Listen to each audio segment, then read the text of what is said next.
Good evening, good morning, good afternoon, whenever the fuck you're watching this. This is the first playoff edition of the Rossinbaggers podcast. I've got a full house with me tonight. Ty, how you doing, buddy? You ready? You ramped up? You're the only fan in the room with a playoff team. It feels Oh, he did it. Uber baseball. There's gear. I like.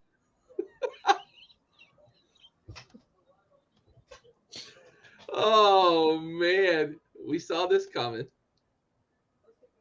I was going to get muted before the show started based on some of my comments in the group chat. So I knew I had that coming.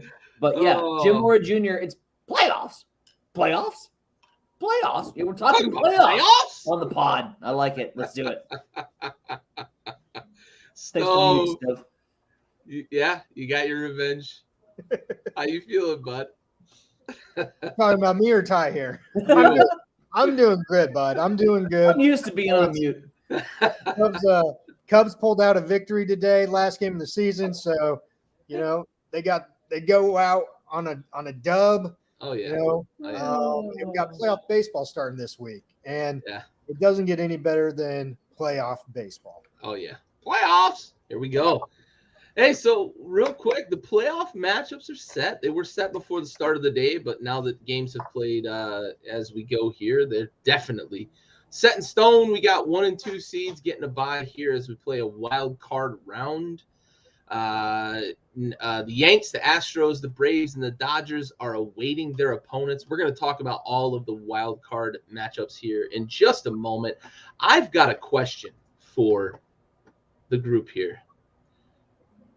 I'm going to start with you, Stove, because I'm curious how you feel about this. The wild card format, how it is.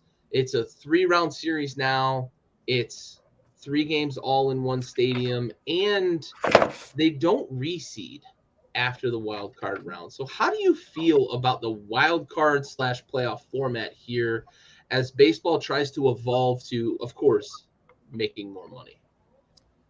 I may be one of unpopular opinion here. I don't like it, and I would imagine that Ty probably wouldn't like it as well, especially since his division winning Cardinals uh, are in a wild card series. Now, it is a best of 3 series, so at least it's not a win or go home. I don't like the fact that all 3 games are in the same stadium. I do, however, like that they are played back to back to back. Because one thing that I do not care for is baseball prolonging the season when it is already a long enough season to begin with. You're now playing the World Series games in November.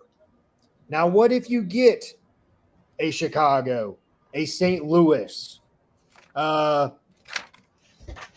a Boston, a New York, you know, those types of teams, a Minnesota in a World Series?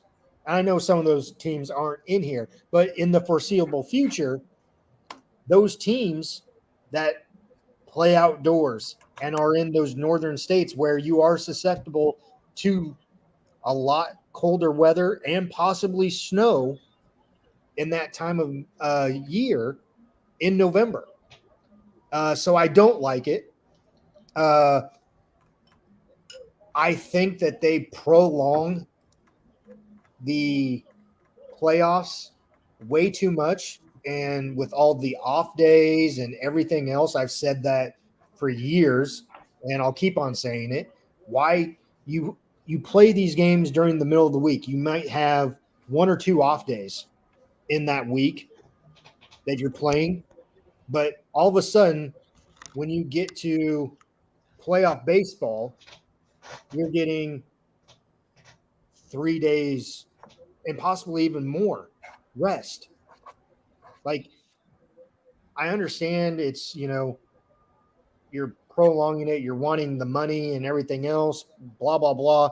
You get more of your big name pitchers to play in some key games, possibly.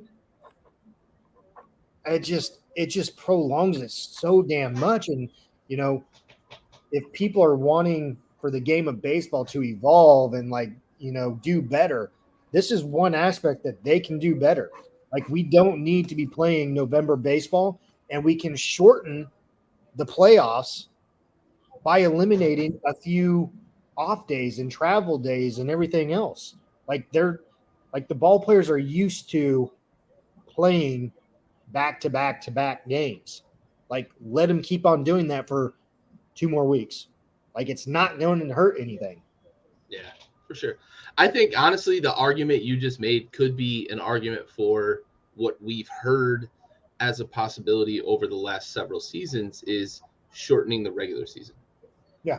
And potentially starting the playoffs in September as opposed to October, because the truth is the all major sports leagues make more money in the playoffs, right? Playoff football, playoff baseball, playoff hockey, they all make more money during the playoffs, and they want as much playoffs as possible. That's why we've seen the expansion of not only the wild card in baseball, but the wild card in every sport, essentially. So, Ty, I'm going to pass to you. What are your thoughts on the wild card round, kind of how it's formatted? What do you think? I'll take a little bit of everything that you guys have said and encompass it all in what I would like to see from a calendar year, if you will, for Major League Baseball. First of all, I think the playoff format where we are at now is a shit ton better than where we were at a year ago, 2 years ago, even the last couple of years, where they've added this and tried to recreate the drama of 2011 with Game 163. Because you just had wild card teams that were getting in and playing a winner take all 1-game series, and you could have been 26 games behind the team that was in front of you, and now that team has to play you in a winner take all format. I think that expanding the playoffs has done much better at eliminating some of those controversial games that were taking place. So I'm all for the current 12-team format, 6-6. I'd like to see it be a home, away, and then back home. I don't like the fact, even though my Cardinals are going to take advantage of it this year, I don't like the fact that you have 3 games in somebody's home ballpark when it comes to the postseason. Rather than cutting the regular season to make the postseason shorter, and I've argued for this a couple times on the pod. Cut the spring training. Cut spring training. Why in the hell is spring training pitchers and catchers report in freaking February, and you don't get baseball games going until early April?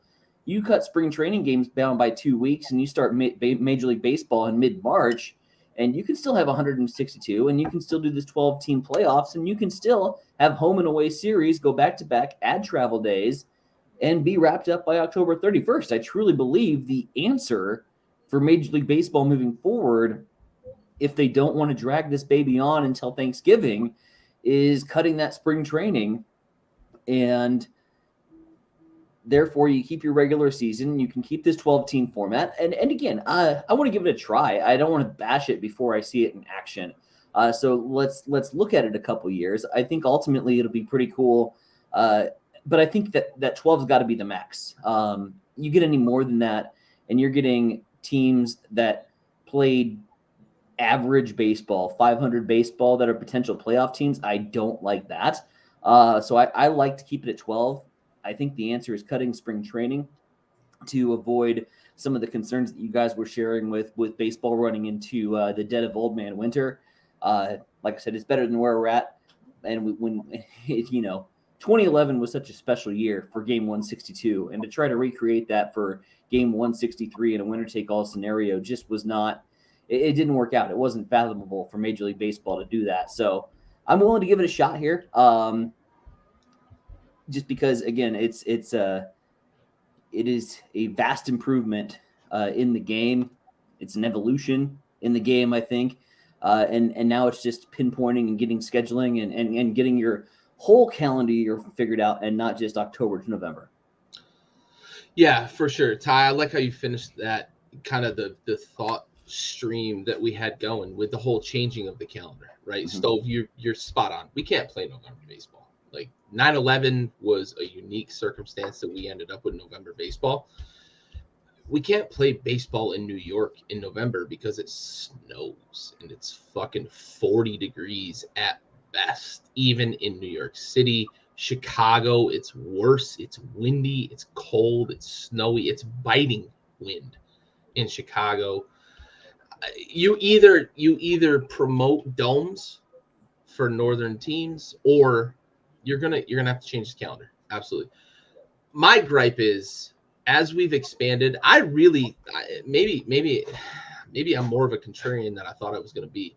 I love the winner takes all wild card games, and I love the situation of it's kind of a king of the ladder type of deal where 5 and 6 play, and then the winner of that plays 4, and the winner of that plays the number 1 seed. My biggest gripe I think with the current format is actually my 2 biggest gripes. The home and home should be a thing, right? Mhm. You're not playing 3 games in one stadium for a real actual playoff series, right? One team gets a revenue jump that they get over the other team, but 2, that's so unfair. So add travel days, let's change the calendar. But for me, I'm looking at both of these 1 seeds, and if the 6 seed wins the other series, then the 1 seed is playing either the 4 or the 5, and the 2 seed's playing the 6. Like that to me is not okay. So if we're gonna stay with the series format, we're gonna stay with this 4 team wild card. We've got to reseed after the wild card series. This is not a static playoff bracket for me. I'm gonna open the floor back up. Is reseeding something that you would like? Because hockey does it. Mhm. Would you like to see reseeding after the wild card round? Are you okay with the 2 seed playing the 6 and the 1 seed playing the 4? I don't hate it. And I don't hate it because I look at the biggest tournament bracket there is in all of sports, college or professional, and I look at March Madness, and they don't reseed after March Madness, and I think it's a pretty There's a exciting difference though. Hold and on. fascinating tournament. Hold on. There is a difference though. It's an even multiple of 2 in that they don't have to reseed. 7 or 6 on each side, 7 in the NFL is not an even multiple of 2. Now, hockey, it is an even multiple of 2 and they still reseed, but they don't reseed here. It's not an even multiple of 2. So when you look at the college basketball bracket, right? Mm-hmm. There's never an opportunity unless there's upsets across the board that the potential is not that the 1, 2, 3, 4 seed plays the lower seed. It's always set that way. Hockey does it differently. They reseed across the board. For me, the problem and I'm making my argument in real time here by interrupting you, and I apologize for that time. But you have 6 teams, and you have an opportunity to say the 6 seed, if they win, they go play the 1 seed, and the other winner of the other matchup goes to the other team. To me, it just seems like the 1 seed should have the benefit of playing the lower seed. Because you don't have an even multiple of 2, you can't just make a static bracket, in my opinion. I'm neutral on it. I really am. I'm neutral on reseed. I think that there's some excitement that gets generated by giving a 6 seed a little bit better matchup if they can win their wild card game. And then, everybody likes to pull for the underdogs. That's where the neutrals all seem to go. I'm neutral on it. If they turned around and told me tomorrow that it was going to be reseeded, as a Cardinals fan, looking at this playoff bracket, I wouldn't be upset. I would totally understand it. I would totally get it. If it's not reseeded, again, I'm neutral on it. You got to win your games, and you got to beat everybody at some point anyway. So you might as well get started, and fairness be damned. So yeah, I would say neutral. That's a fair counterpoint, right? You got to win your games anyway. Stove, any thoughts on reseed or? I'm kind of with Ty on this one. I'm kind of neutral as well. But it also brings to the point of where Ty mentioned in our chat today that New York, would be watching their team play at like 1 o'clock in the morning Mm-hmm. or something. And what was my response to it? Win your games. Win your games, win your division. They had So a 10.5 game lead in September. yeah, Brutal. in September. I know my dad's out there watching. The Braves ran them down. Yeah, baby. Down. Yeah. That sweep Yeah. was fucking money. All right, let's talk legitimate playoff series. My wax poetically aside here about asking, about the playoff format. Let's start in the AL. Let's look M's Jays, right? The Mariners, the first time in the playoffs in quite some time. It's a huge development for them. We've seen them several years over the last maybe decade and a half have a pretty good team and a good start to some seasons and then fade late, or have really awful starts to seasons and then get hot late and just not get hot enough, but they get in. And they're going to face a Toronto Blue Jays team that has been scuffling a little bit down the stretch. I think they kind of locked up, right? Pseudo locked up pretty early, but locked up their wild card position and maybe let their foot off the gas a little bit. Stove, I'm going to pass your way because you had the Blue Jays winning the World Series. Can they now flip the switch, put their foot on the gas, and start to say this is playoff baseball? We're going to go, or are you worried about the Mariners with your World Series pick here? Well, you hit the nail on the head there. It's playoff baseball. Let's fucking go. So you either shit or get off the pot here. You either do or you don't. So if you don't, guess where you're going? You're going home. So yes, yeah, they're my pick to win the World Series. They were at the beginning of the season, and so yeah, I'm gonna stay with it, baby. I'm sticking with them. I love it. Yeah, I love it. Ty, how do you see the series playing out? This is gonna be fun. These, out of all the first round matchups, out of all the wild card matchups, minus, for obvious reasons, St. Louis and their wild card series, this is the one I'm excited for the most, because this is teams that I think you have Toronto with certainly a lot of potential, not only to make some noise, but then to have a little staying power and to make a couple runs at this thing for a couple of years to come with the offensive lineup that they have. Seattle is sort of the Cinderella story heading into postseason play. They finished on an absolute tear last year. Were just short of making the postseason. So this year it was all about, and you could tell right away with the signing of Julio Rodriguez and some of the offensive bats that just went to work right off the bat, that this was a team that had unfinished business written all over it. And, for Seattle, it's kind of a give and take for me, because you look at the strength of schedule and the vast majority of their opponents down the stretch is Oakland, the Anaheim Angels, the Texas Rangers.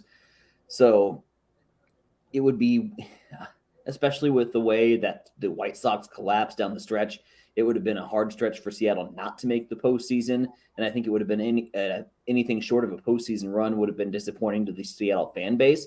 And you mentioned Toronto a little bit, backpedaling into the postseason, but they had such a surge in late August and early September to lock up that postseason spot early. They were the first team in the American League to clinch a wild card berth. There's still obvious concerns, and I think for both teams, where I look at the biggest question marks are on both rotations heading into. I don't think the offense is going to be any problem at all for either team. And if I'm a betting man, which I am, I'm going overs on all three of these. Let's three hammer some overs in this series. This is going to be an offensive slugfest. And when it comes to the overall offensive firepower, 1 through 9, if I'm looking down the lineups, I'm going to give the edge to the Toronto Jays. Plus, they're the home team. And it's not just, it's not just one player. It's not just two guys. These guys just crush all over. The Mariners, of course, snapping their playoff drought. First time since 2001. It's a feel-good story, but I have it ending on Saturday. Not Sunday. I have it ending on Saturday because I got Jays in 2. raking out the brooms. The big news, getting Julio Rodriguez back is certainly going to be a bonus for Seattle heading into this playoff. But I just don't think it provides enough spark. I don't think it provides enough punch. I'm going in an offensive slugfest. I'm taking the Jays with the edge over the Mariners in what should be an absolute shootout. This is going to be fun to watch, and these are all going to be middle of the afternoon contests for everybody. So good opportunity to watch some good baseball on display. And this could go the other way. I'm going to say Jays in 2, but I could see this just as easy being M's in 2, or I could see this being a 3-game split. I had the hardest time picking this one, but ultimately, when I just looked at the tail of the tape, I saw the offensive numbers that the Jays have put out. I saw their offensive potential in their lineup, and I look for them to take Seattle in 2. I agree with you with that sentiment that this was probably the hardest series for me to pick. Maybe Mets Pods a little bit, but I'm going the other way. I'm going to be on an island here with the M's. I just think that there's a little something in the air with the M's. I think this is going to be a coming out party for a couple of names. I've been touting Ty France all year. Yeah. I think we're going to see him rake at the Rogers Center. The Blue Jays rotation to me has been very disappointing this year. And that's not to say the M's rotation hasn't been disappointing, because there's a Cy Young candidate on that team that has looked like shit all year. But I feel something with these M's, and maybe it's going to lead me astray, but that young team has some energy about them. I think that the Julio Rodriguez return is going to be enough to kind of push them to another level. And they clinched, right, without him. I just there's something here with the M's that I'm gonna ride this as much as I can, and I think it's gonna take me into the second round. I maybe in 3, but I just think the M's are gonna have just enough pitching to hold on, and they're gonna score enough runs. It is going to be a slugfest, though. I concur with you 1,000% that if you're betting overs, you're going to make some money in this 3-game series. But give me the M's against the Blue Jays here. And, man, yeah, it's going to be offense. It's going to be fun. It's going to be exciting. But give me the M's scoring just enough to edge the Blue Jays here in this series. If you're a fan of offensive baseball, this series is definitely for you. I'm gonna counter just quickly on my pick. I will say that the Blue Jays was using my head, not my heart. If my heart's fully invested in making a playoff prediction, I want to see the Mariners do well. I love the story, the excitement that has been generated from because Seattle, God bless America. The history of them making postseason runs and going deep into postseason with any of their franchises. And I'll go back to the Sonics back in the late 90s in the NBA. This is an extremely passionate fan base when they're doing well. Yeah. And they're gonna rock behind. I want to see Seattle. I want to see, I think it's T-Mobile Park. I could be wrong. I want to see their Safeco Field. I want to see their home ballpark. It used to be Safeco. I believe it's T-Mobile now. Yeah, for sure. I'd love to. And you're right. When things are good in Seattle, that's a really good fan base. When things are bad, that's LA, right?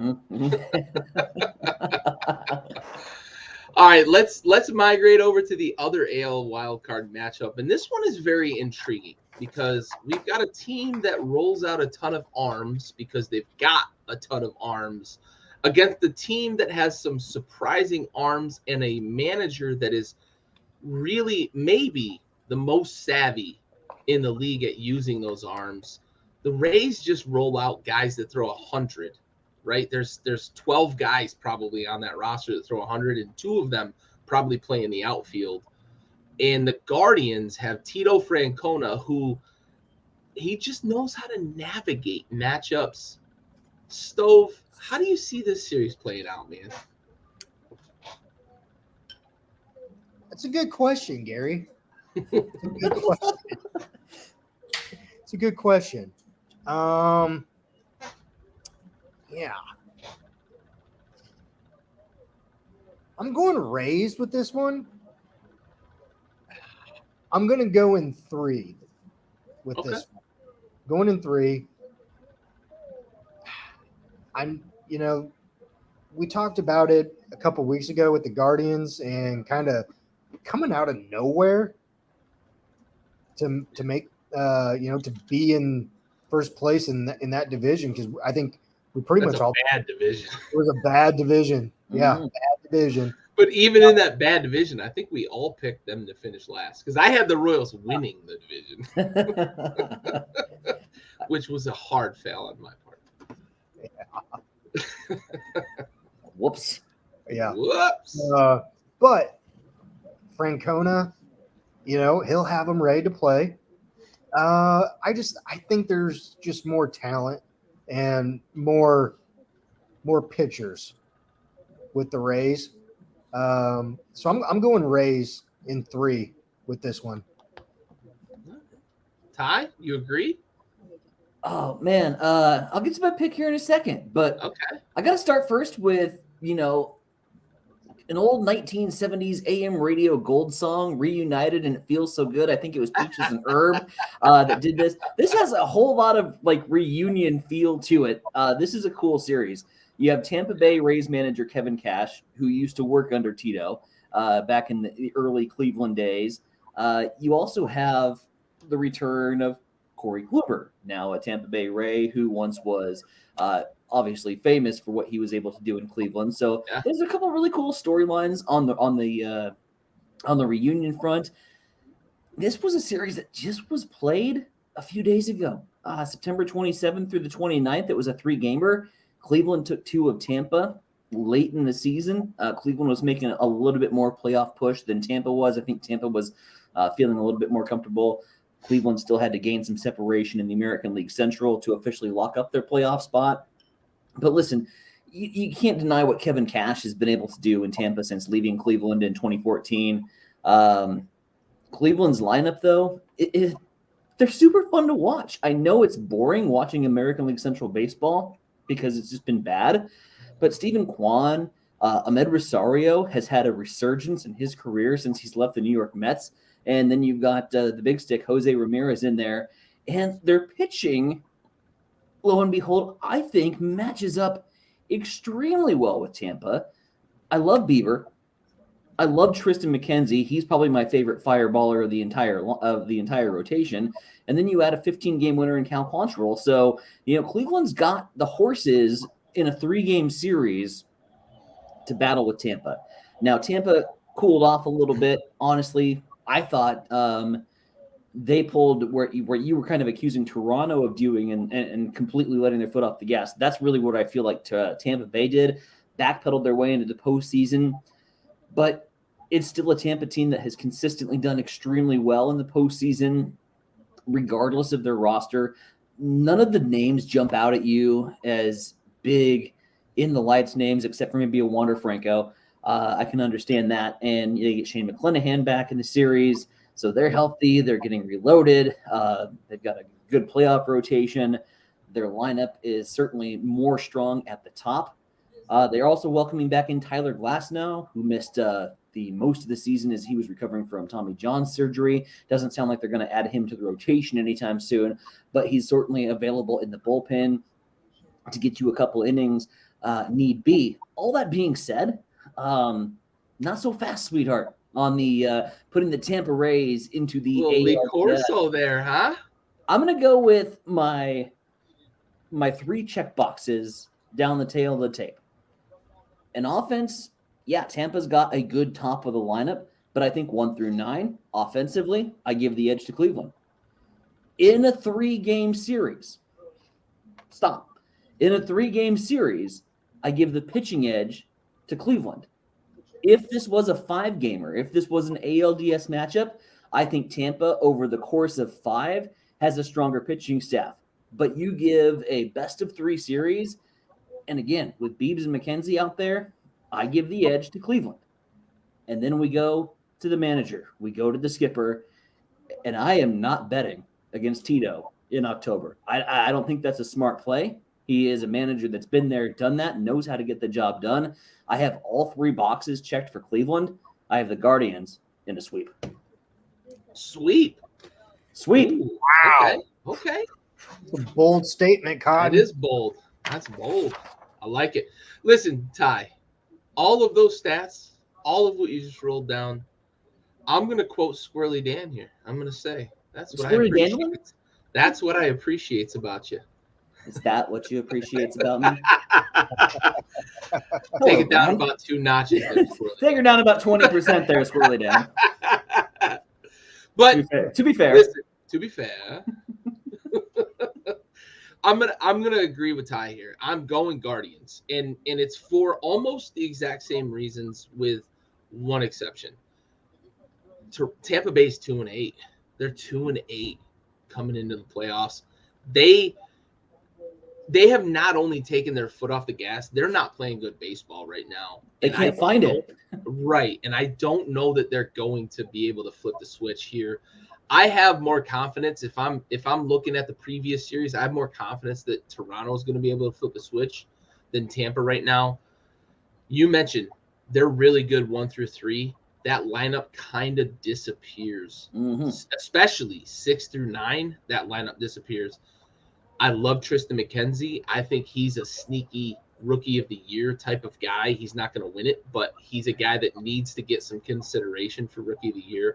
He's a guy that he's going to be a Bieber. He's going to be a Kluber. He's going to be another one of those Cleveland pitchers that over the next 3 years, we're going to be like, is this guy an ace? Like, who is this guy? But he plays in Cleveland, so nobody cares. So for me, give me Cleveland. I do think it's going to be in 3 games. I think Tampa's going to steal 1, but give me Cleveland, especially because they're at home for all 3 games. Give me Cleveland at 3. I'm not going sweep. All right, let's talk some NL wild card. We're going to start with Mets Padres because we're going to save the Cardinals. I was getting ready to get excited. Come on. So Mets Padres, we've got 2 kind of battling dichotomies here. One team that was battling for a division win and had a 10.5 game lead with about 30 games to play and blew said lead, as the Mets usually do. And then you had the Padres, who sold the farm at the deadline, got Soto, they got Hader, they made a couple other moves, Reynolds, etc. This is a team that's got some real boppers in the lineup, but hasn't necessarily produced what we may have thought they would have after the All-Star break. But this might be a reset button for them against a Mets roster that is a little depleted. They're not going to have Castro. Scherzer's coming off the IL. DeGrom, are we going to see some longevity for him? Is this a prime opportunity for the Padres to sneak a series? Ty, I'm going to pass your way first this time. Oh, fair enough. Let's get the elephant out of the room first in the collapse of the New York Mets.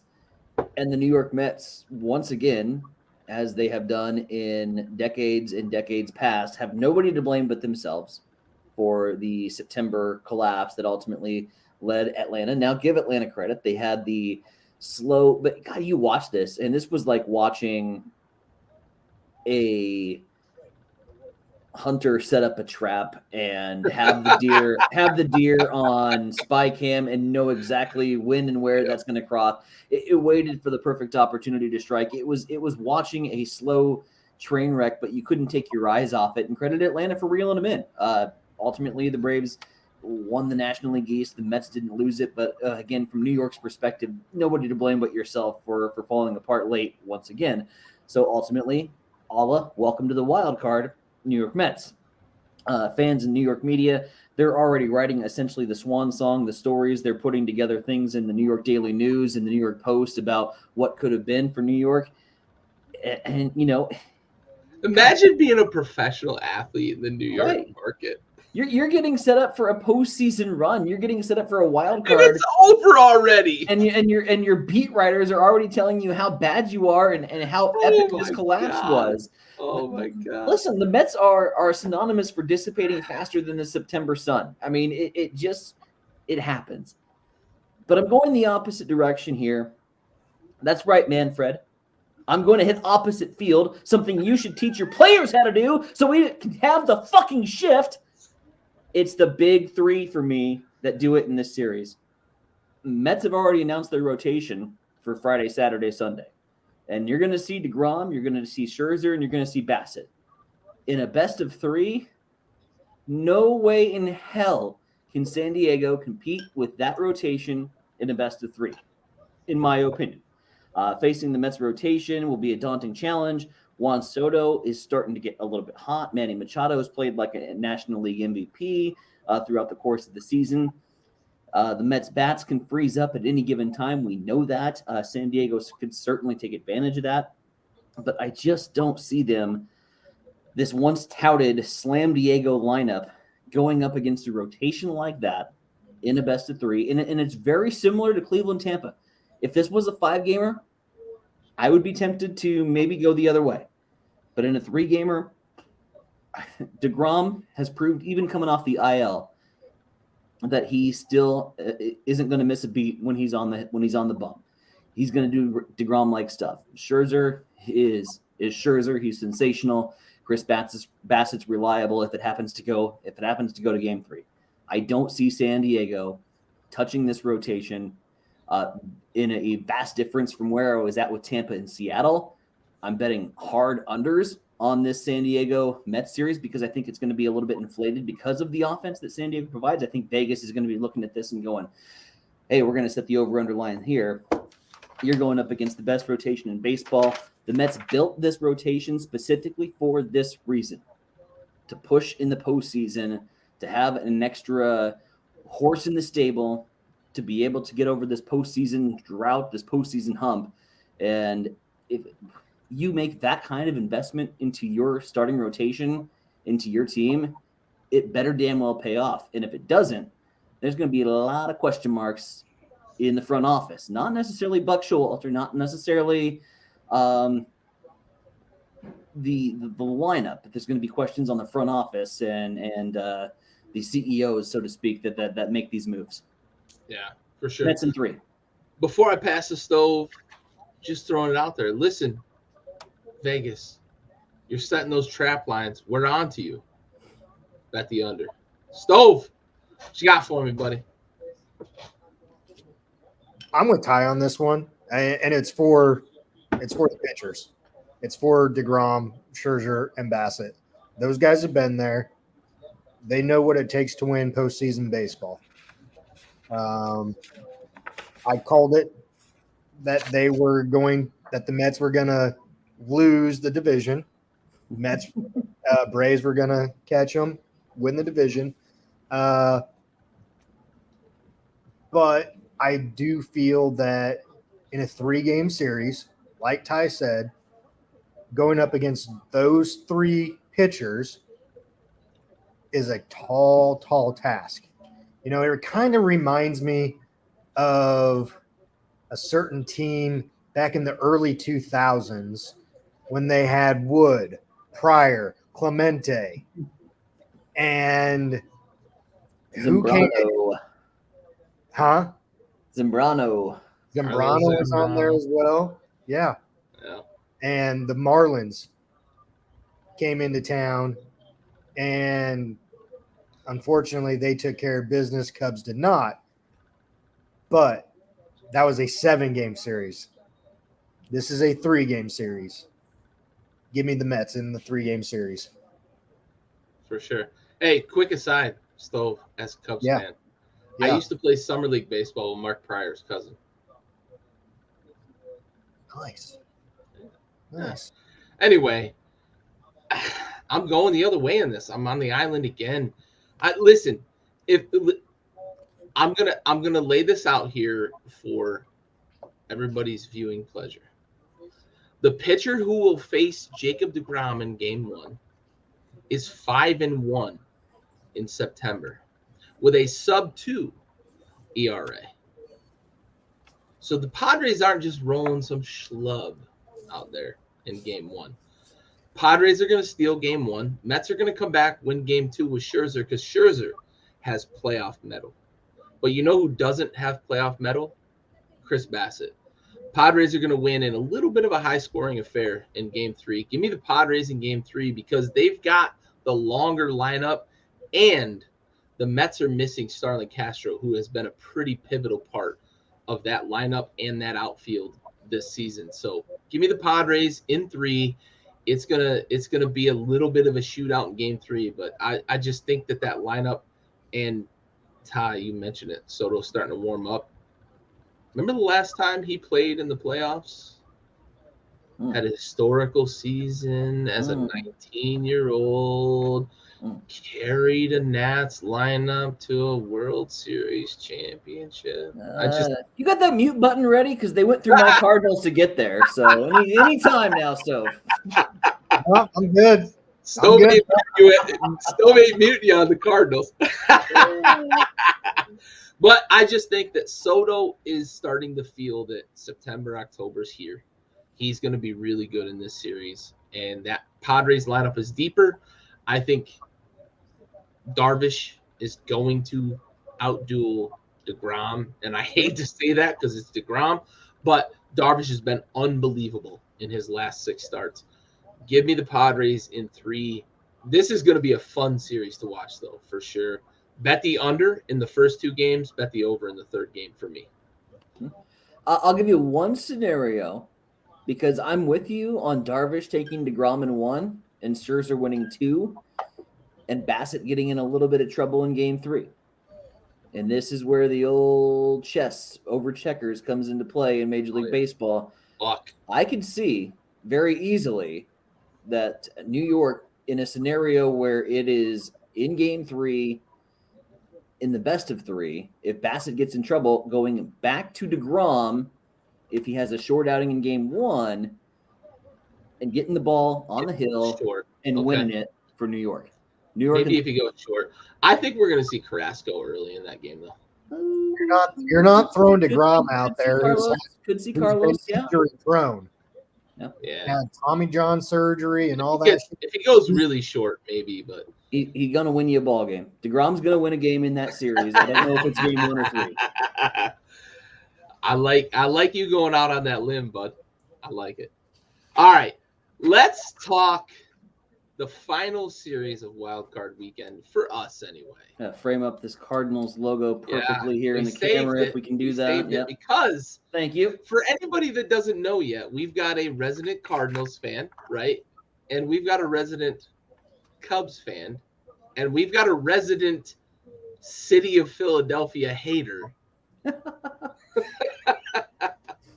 So let's talk Phil's Cardinals.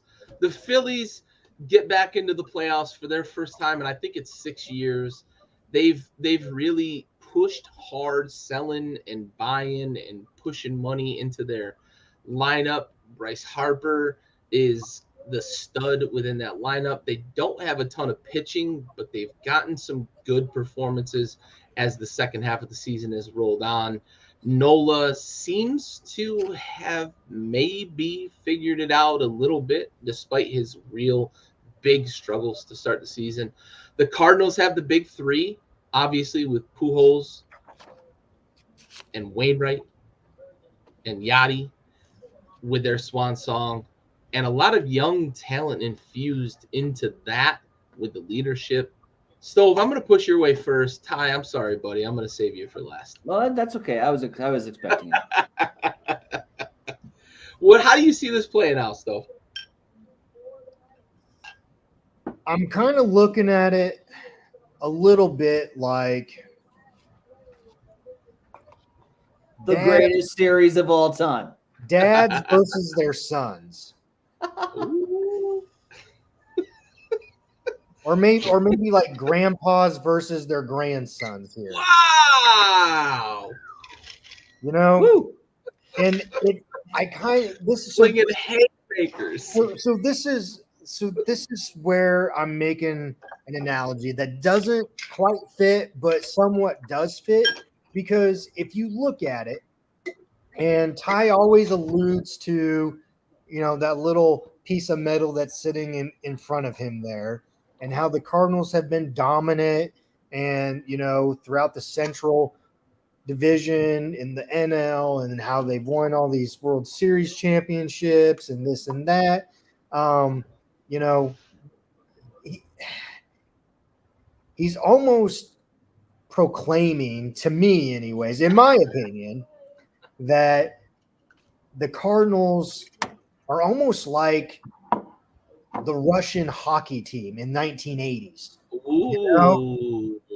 And here we have the Philadelphia Eagles, or I'm sorry, the Philadelphia Phillies, the city of brotherly love. The Liberty Bell. The Liberty Bell, bunch of young bucks, The Miracle on Ice. And here we have, great moments are born from great opportunity. Yes. And that's what we have here tonight, boys. Because they are boys. They're not men. They're not grandpas like the Cardinals. That's what they've earned here tonight. So tonight, they pitch with them. They hit with them. And they shut them down because they can. Tonight, they are going to dethrone the St. Louis Cardinals. It is their time is done. It's over. We see it. They sat Pujols today. He's 53. Yachty, good grief. He's going to need knee replacements after the season. I'm sick and tired of hearing about what a great baseball team St. Louis is. Screw them. This is Philly's time, and they're going to go take care of it. 53. That's so good because he probably is. He's pretty close. He's actually pretty close to 53, I think. He probably is. He's right up there. For sure. All right. If you didn't get what I was saying, Philadelphia sweeps. Sweeps. Ooh. Sweeps. Sweeps. Get the brooms out. All right. So this was another tough series for me. Philly's lineup is long. He's just shaking his head. Yeah, he is. Philly's lineup is long, right? But their rotation, very short. Very, very short. So it's the balance of that I had to figure out how it works against what St. Louis brings to the table. And St. Louis has a really, really hardy kind of middle of the lineup, right? You're talking Arenado and Goldschmidt, etc. I mean, those two guys alone make a middle of the lineup so good. I went back and forth a little bit, but to me, I don't trust Philly. I don't trust their rotation, and that's what it boils down to for me. I've got St. Louis in 3 because they're home. If this series was played in Philadelphia, in the bandbox that is Philadelphia, I might give that lineup a lot more love than what I'm giving them right now. But for me, in a bit of a pitcher's ballpark at Busch, give me the Cardinals in 3 against a game Philly lineup. This is going to be a fun series. We've got, I think, 4 really good series here. I think I've picked all of them in 3. Maybe I'm copping out, but I think we've got a lot of really good series. And this is another one because I think the clashing of styles where Philly's the mashing lineup and St. Louis has got a really good defensive team, pretty good pitching staff, really good bullpen. Give me St. Louis in 3. Ty, the floor is yours, buddy. I don't know what to say, really.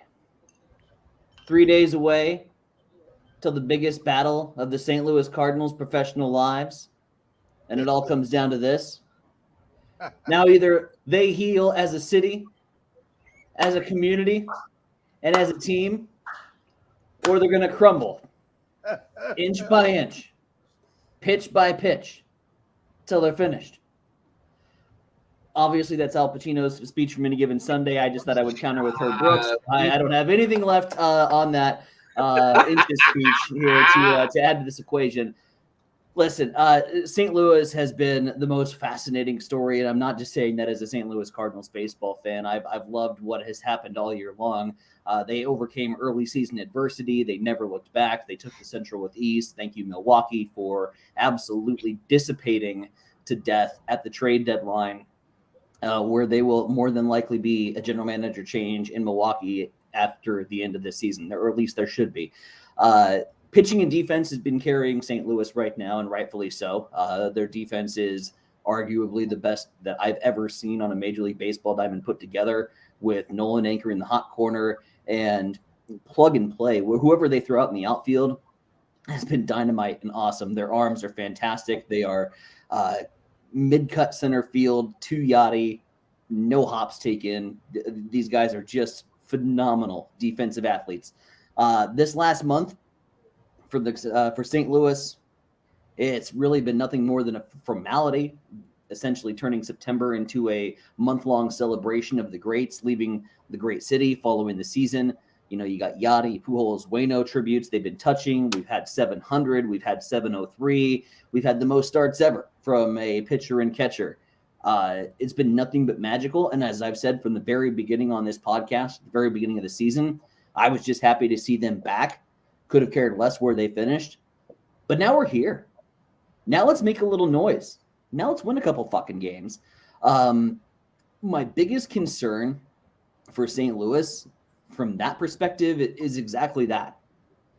Thanks to the Brewers' dissipation and disintegration, the Cardinals have actually had a very uneventful run to the postseason. They're playing a team in Philadelphia who has literally been playing do-or-die baseball since the calendar turned from August to September. That scares the hell out of me because they are playing in 6th gear, where the Cardinals are going to have to find it again. My other concern is, can the Cardinals overcome the injuries, find the right combination of platoon players to head out to the outfield every night? O'Neill, in all likelihood, won't be ready. So batter up to the best name in baseball, Lars Nootbaar. Barely made the opening day roster. Sent down, called back up. He's never looked back. His story would be the feature story of the St. Louis Cardinals if the feature story wasn't number 5, number 4, and number 50 doing their thing. It's been overshadowed by the big 3 getting all the attention. The lineup is good enough with Goldschmidt and Arenado and Tommy Edman to compete with Philly. St. Louis checks all boxes here. You know, God, you like what Philadelphia has done since they had to drastically switch their managers midway through the season with Joe Girardi, and they found a way to overcome all that adversity, find a way to make the postseason. I see this being out of all of the playoff series, and I can say this as a Cardinals fan, I see this being the most tightly contested all throughout. I think this goes 3, and I think St. Louis gets the job done. They're playing in front of their hometown fans, which there's an added element to it. And I don't mean to sound like a St. Louis fan homer here, but there's a 10th fan element when you have, and know you have, the last hurrah for Yachty and Pujols in the playoffs. And that place is going to be loud from opening pitch. There's going to be plenty of postseason hoopla that goes around. They're going to be fired up. They're going to be ready to go. If anything, manager, offense, defense, pitching, matchups, throw all that out the window. I think the ultimate decider comes down to the 10th person on the diamond, and that's the fan base. And I can see that giving St. Louis the slight edge in 3. Go Cards. Win another one of these piece of medals. Another one. Because we're only the 2nd most winning franchise in all of baseball. So let's win another one. As long as we're here. Only. As long as we made it, we might as well win a few damn games. That's my theory. Might as well. All right, let's close up with thoughts as we approach playoff baseball for the first time in Rossinbaggers history. Stove, what are your thoughts? You know, we're getting more playoff baseball, so I guess that's a good thing. Man, it's just playoff baseball is just different. It just hits different, you know. And obviously we don't have a team in the playoffs, but Ty does, and you know, when you have a team that you're rooting for in the playoffs, like you're watching so damn intently, and like every strikeout, every error, you know, like all that stuff, like that shit matters 1,000 times more than it did in the regular season. Um, and so this is what it's all about. You're going to see some wild card teams make a deep run and possibly even make the World Series, aka the Blue Jays. You know, like it will happen. You know, just because they're a 6 seed or whatever, just because they didn't win their division or whatever like that. This is playoff baseball. Just like any type of playoff format, you will have upsets.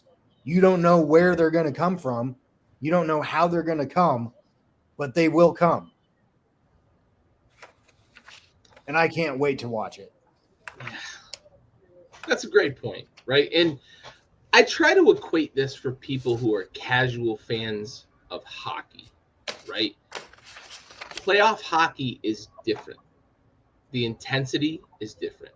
The line changes are different. The coaches literally leave guys out there for longer longer shifts. Mm-hmm. It's different, right? And that is absolutely 100% the same thing for baseball. And you mentioned it, Stove. It's October. It's October, and we're talking about baseball. October means something in the game of baseball. These games mean more. The decisions mean more. And we talked about Tito Francona like he's a difference maker in that Cleveland series potentially. These are the things that matter when it comes to October baseball. It's the playoffs, folks. And it's win or go home. And these are series now in the wild card round. We're looking at 3-game series. You're hosting 3. You can't just give away games. It's not one or done, but you give away a game 1 you shouldn't give away, man, you're playing from behind the 8 ball. Yep. For sure. You look at these rotations that are built for the playoffs. 1, 2, 3 at the top of the rotation. It's different. It hits different. Man, I'm excited. We get to talk about October baseball for the first time on the Rossinbaggers podcast. I can't wait to come back next week and review these series and start talking about NLDS, ALDS, and looking ahead at who's going to be that team that hoists that little trophy, that piece of metal, as Rob Manfred would say, but Ty with the 3D printed little trophy at the end of the season.